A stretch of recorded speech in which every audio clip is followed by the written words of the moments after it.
What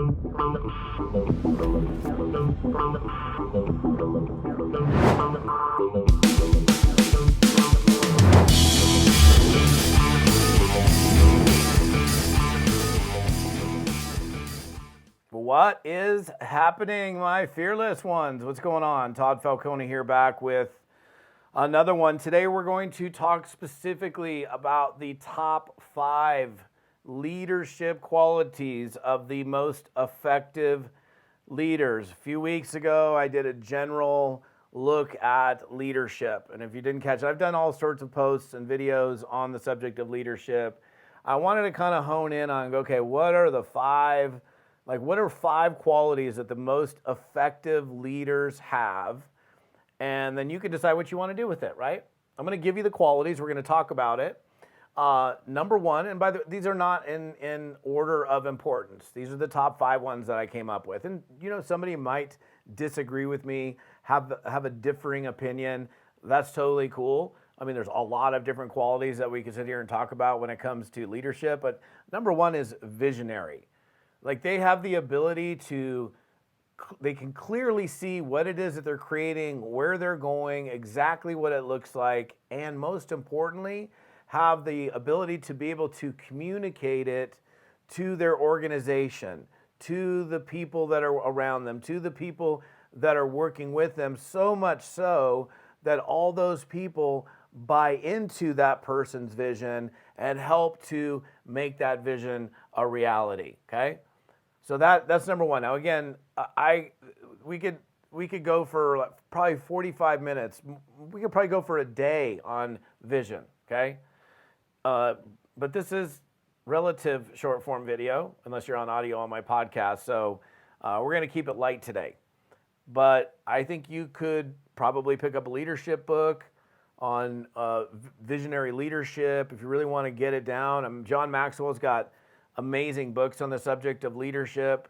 He's kind of the dude when it comes to leadership, just general leadership. I like to give a flair to, most of the people that are following me likely are involved in network marketing or direct selling.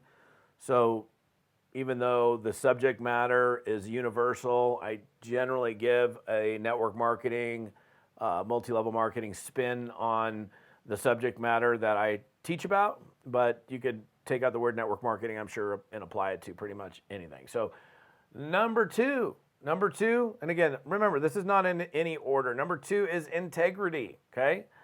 Like, they foster trust, and people want to be around them, and they do as they say and say as they do. They take responsibility for their actions. They are a person that, look, they communicate and they do things in a way where people trust them, they feel good about them, they want to follow them, they want to be around them because they represent the word integrity, right? It's so funny, like, there's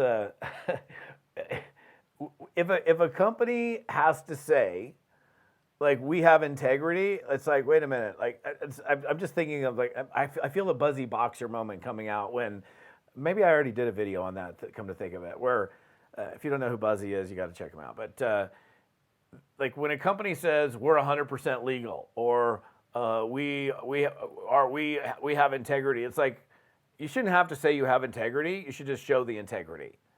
So if you need to have a greater definition of what integrity is, go do a little deeper dive into the subject of integrity. And I think it's a good thing to have, right? Empathy is number 3. Empathy is, being able to relate to your teams, the people that you're working with, their individual struggles and circumstances and situations in a way that like you can relate to what they're experiencing. And I think all leaders, really good leaders, need to have a high degree of empathy. They can't be like the finger pointing, do it, I don't care what your problem is, get back to work, forget about it. Like, okay, dude, my mom died like 2 weeks ago. I'm still trying to gather my senses here, and you're telling me to get back after it. Now, my mom didn't die a few weeks ago. She died in April of 2020. But, having a degree of empathy again, like when we think about leadership for a second, like a leader has followers. You can't be. There's some book I can't remember what it's called, but it has like, you're like, there's some quote where like if you think you're a leader but you have nobody behind you, you're just going for a walk or something like that. I'm totally blowing it, but you having and exhibiting specific qualities as an individual that's leading an organization, leading a sales organization, specifically in network marketing, you want to be doing things where people want to rally around you, that want to be with you, that want to work with you and follow you to the ends of the earth, if you will, because you know where you're going. You represent integrity. You have empathy. And number 4 would be accountability. You guys hear me talk about accountability all the time. But a lot of times when I'm talking about accountability, it's like personal accountability for activity, right? Like, because a lot of times people struggle to have a degree of business building or business focused activity.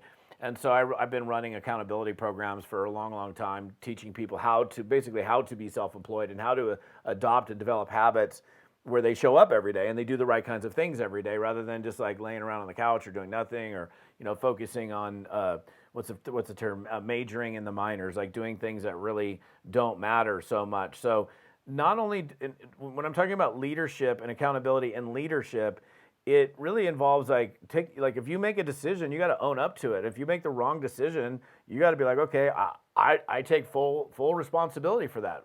There's like, when you look at accountability, here's accountability, and then there's a line, and then below it is shame, blame, and justify, right? We're shaming others, we're blaming others, we're justifying, we're making excuses. So we always want to be in this position of being above the line, if you will, in a state of accountability, where, hey, I take full responsibility for it. If I messed up, I'm going to own up to it, and let's move on. But the blame game, the shame game, the making excuses game, that doesn't cut it when it comes to leadership. And the 5th one, number 5, is adaptability. And I think as it pertains to network marketing, look, again, what I'm saying here could apply to anything, any kind of business. But adaptability is your ability to adapt, interestingly enough, to different changes, circumstances, situations, shifts in the market, and being able to take a curveball. An example, like a few years ago, we all went through this COVID deal and everybody had to adapt. I mean, you either adapted or you didn't. And if you didn't, your business probably died on the vine.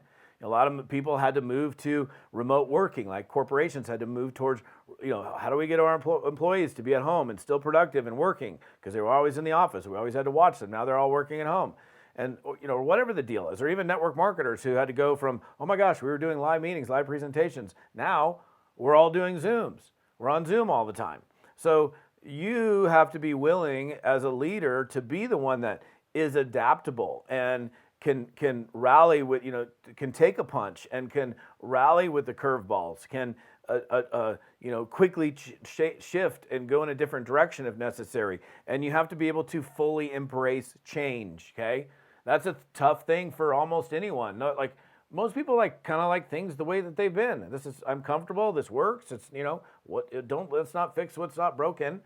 But the problem is change, again, I don't know who said this phrase, but the only constant in life is change. Like, things are always changing. So we need to be able to embrace change, and we need to be able to communicate and show and demonstrate, especially leading a sales organization, our adaptability in embracing change.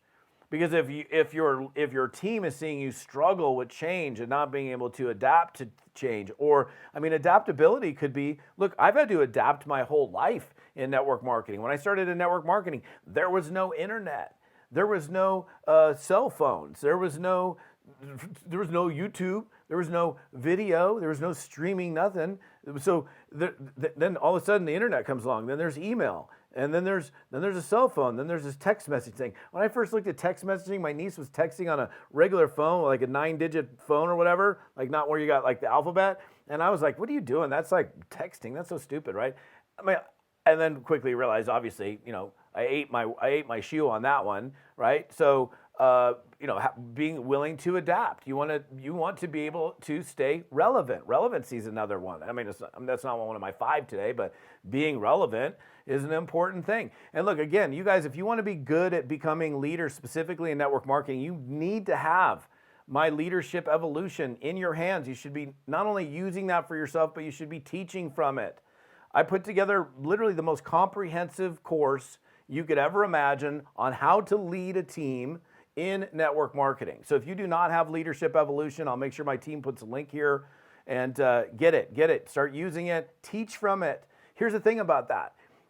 The highest level of retention of any skill. So we're talking leadership today. If you want to be really good at leadership, the highest level of retention of you like honing in and holding on to a particular skill is teaching what it is that you do know. You don't have to be the best.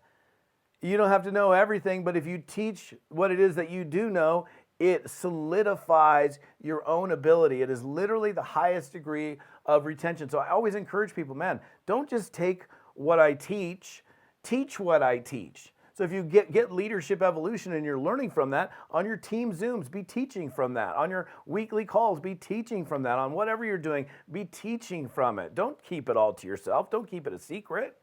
Use that stuff because it's going to help you and it's going to help the rest of your group. So all right, that's it. I'm done. Listen, if you're on my YouTube channel, I appreciate you guys. If you're on my podcast, thank you so much for listening to me on audio as you're cruising around wherever you might be.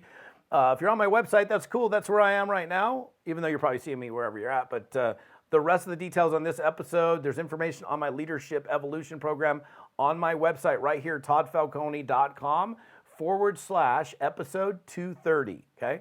TODDFALCONE.com/episode 230. We'll see you next time. Thanks for being here.